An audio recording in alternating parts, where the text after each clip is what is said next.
Howdy, everybody. Welcome on into the cargo bay where it's time for a long overdue hobby talk. How's it going, Hobby BC? talk? It's Hobby going good. talk. It has been a hot minute since a hobby talk. Can't remember what we last would have hobby talked about. Probably Now that I'm thinking about 206. it. Probably. Yeah, I that think sounds we right. opened some 206 or something. I feel like that's right. Yeah. Yeah. But there's been a Yeah. lot going on, BC. I haven't been able to afford any of it. but No, I haven't either. I did check. I was usually pretty regular on checking Blowout last year for all of the pricing updates. So I just as a matter of form, I checked it out before hopping on here. oh, Those nice. Galaxy 2 boxes are down to the 299 price. So Ah. they're on their way down from what did they come out at 350 or something, I think. Yeah, it was three. It was higher than 300 in most places. I feel like. Yeah.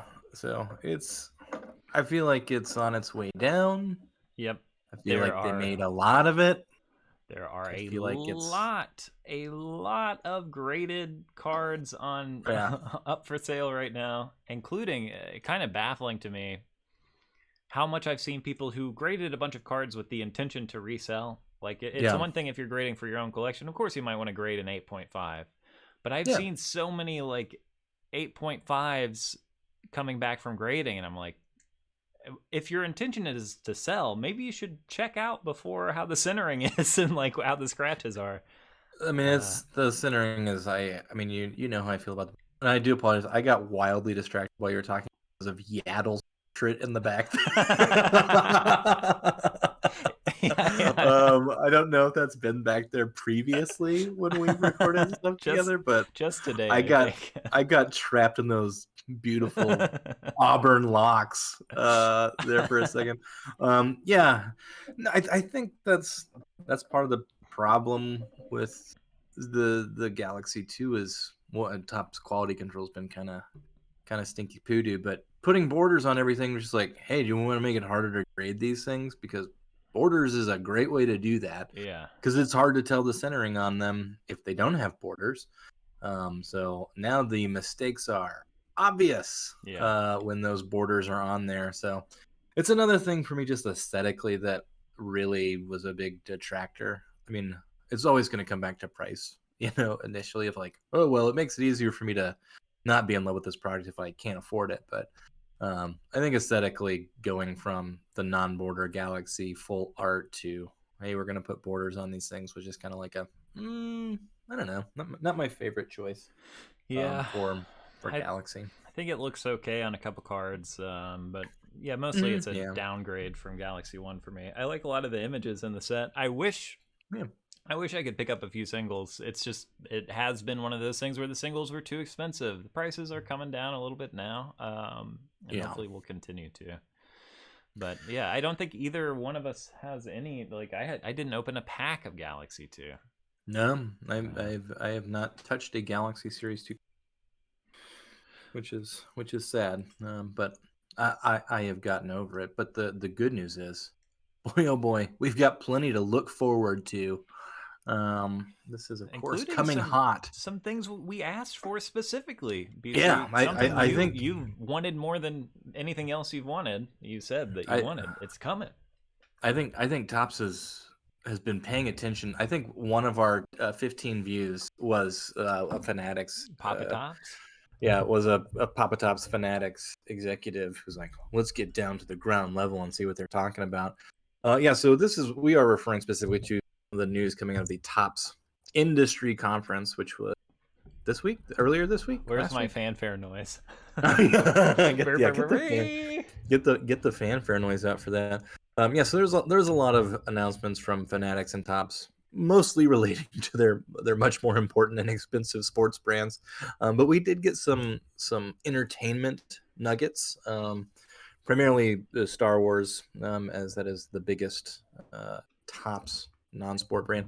But it is worth noting that Dune is also going to be getting some cards coming out, as Dune 2 will be arriving later this year in Nice. theaters.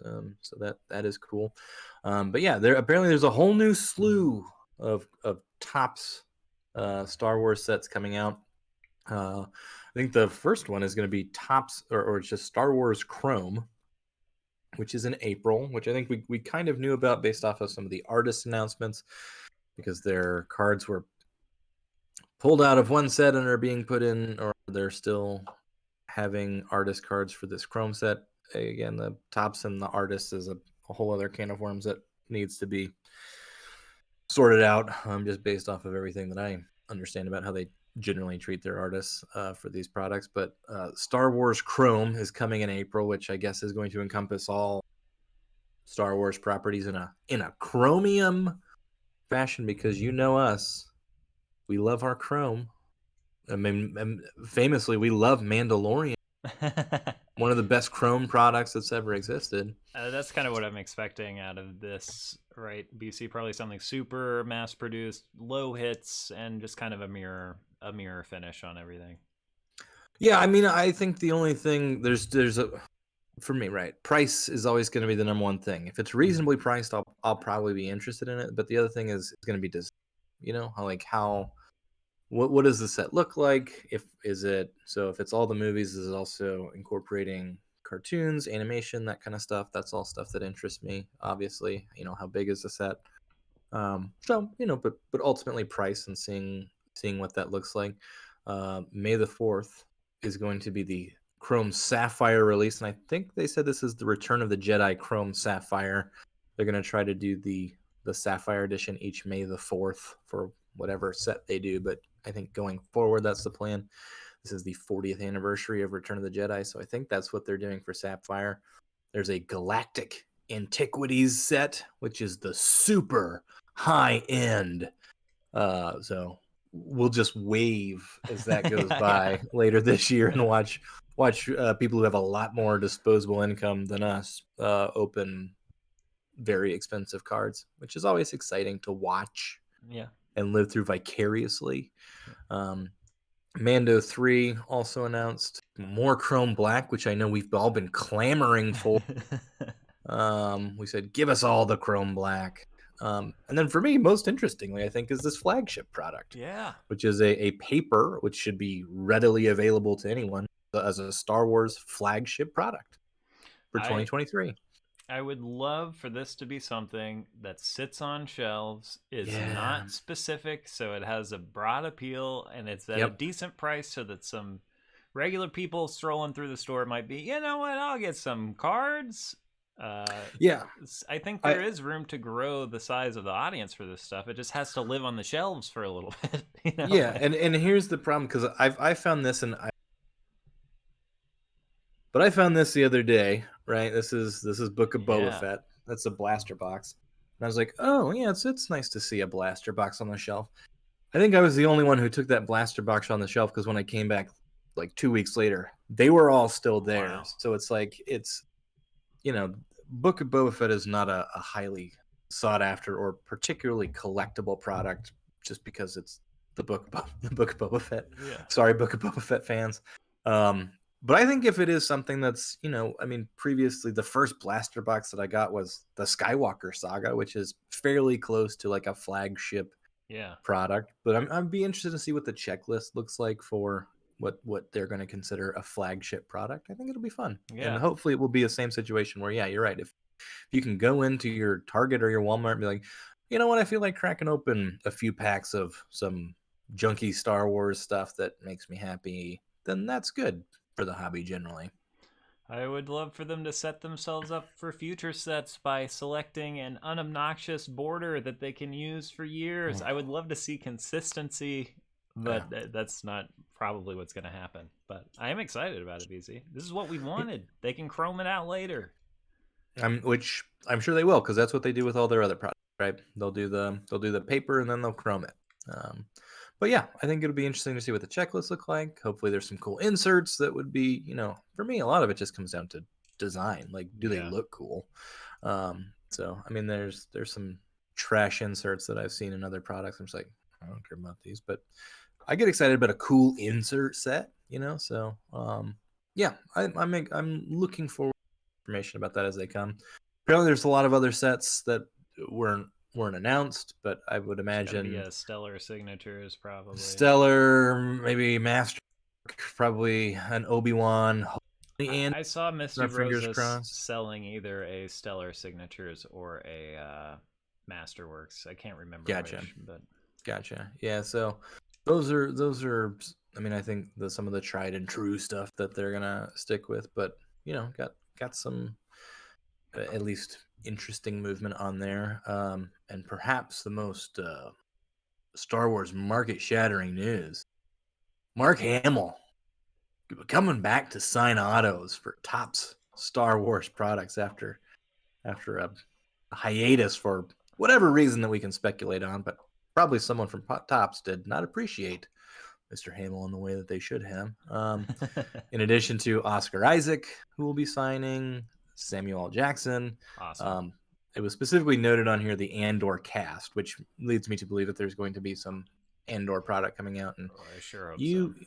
you know I'm going to be clamoring for some Andor cast autographs. So Man, yeah, just shave off a little bit of Marva's brick, put it in a relic card. Give me that. give me the Brasso costume relic any day of the week. Yeah, just a little sweaty leather from its gloves. Yeah.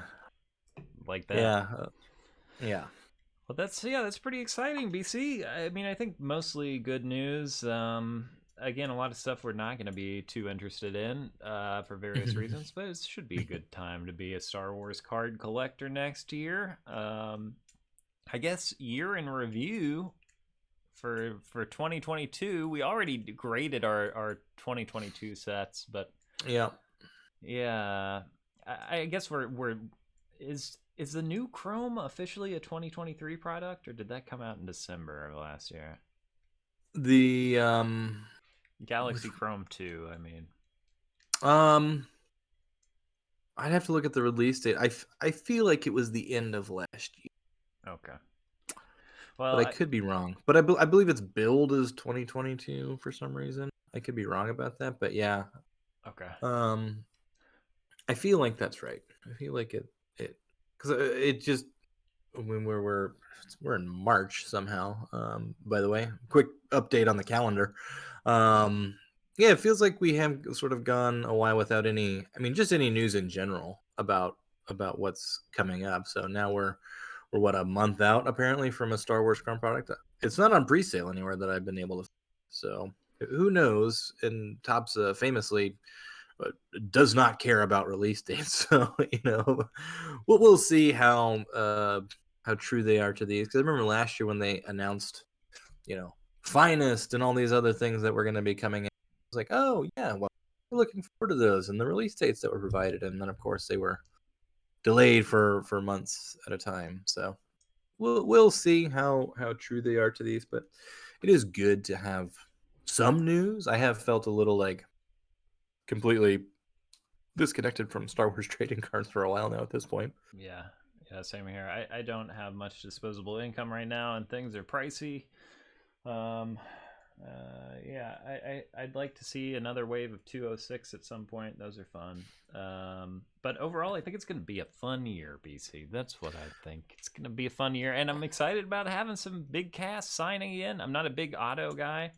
I'm sure a lot of people who spent a lot of money on Mark Hamill autographs over the past couple of years are probably upset. I was gonna say it's. I mean, in terms of the impact, that's probably the biggest news. I mean, just in terms of pricing, because the scarcity was built in because there's like he doesn't work with Topps anymore. Yeah. And it's not like they were abundant, to begin with. I mean, most of his autographs are like of 5, of 25, like very, very low numbered autographs. So I mean, scarce in terms of what was being offered. So that was built into the pricing. So if you were holding Mark Hamill autographs for the big flip and payday, I feel like you maybe took a hit or will be taking a hit based off of this news. But hopefully, you didn't invest your kid's college fund or anything to buy a Mark Hamill autograph on hopes that it would one day triple in value when he died. So Yeah, and I mean, it could be signing 200 stickers and then he gets mad again. But my guess is they're just going to get as many stickers. They're going to pay him a lot of money and get stickers for years and years and years to come. I would imagine. Yeah, I would guess that's what is likely to happen because, I mean, Peter Mayhew autographs are still showing up. Yeah. Carrie Fisher autographs are still showing up. And I have it on good authority they're not signing any. So like it's, you know, I think our culture will take us to the place where an AI Carrie Fisher will be signing cards at some point, and we'll be like, these are valuable. Yeah, these are valuable. It's There's real value here. Autograph, a sourced autograph relic. Yeah, these are really valuable. You know, you can't get an AI Fisher for less than $1,000 these days. Yeah, we'll see. But yeah, you know, it'd be cool to pull a Sam Jackson or an Oscar Isaac. But honestly, just the Brasso autograph, really. Yeah, just give us an Andor set where every auto is cool. Give it to me. There's not a bad auto in the set because every actor was amazing. Doctor who can't save. What's his name? Dr. Quadpaw. Dr. Quadpaw.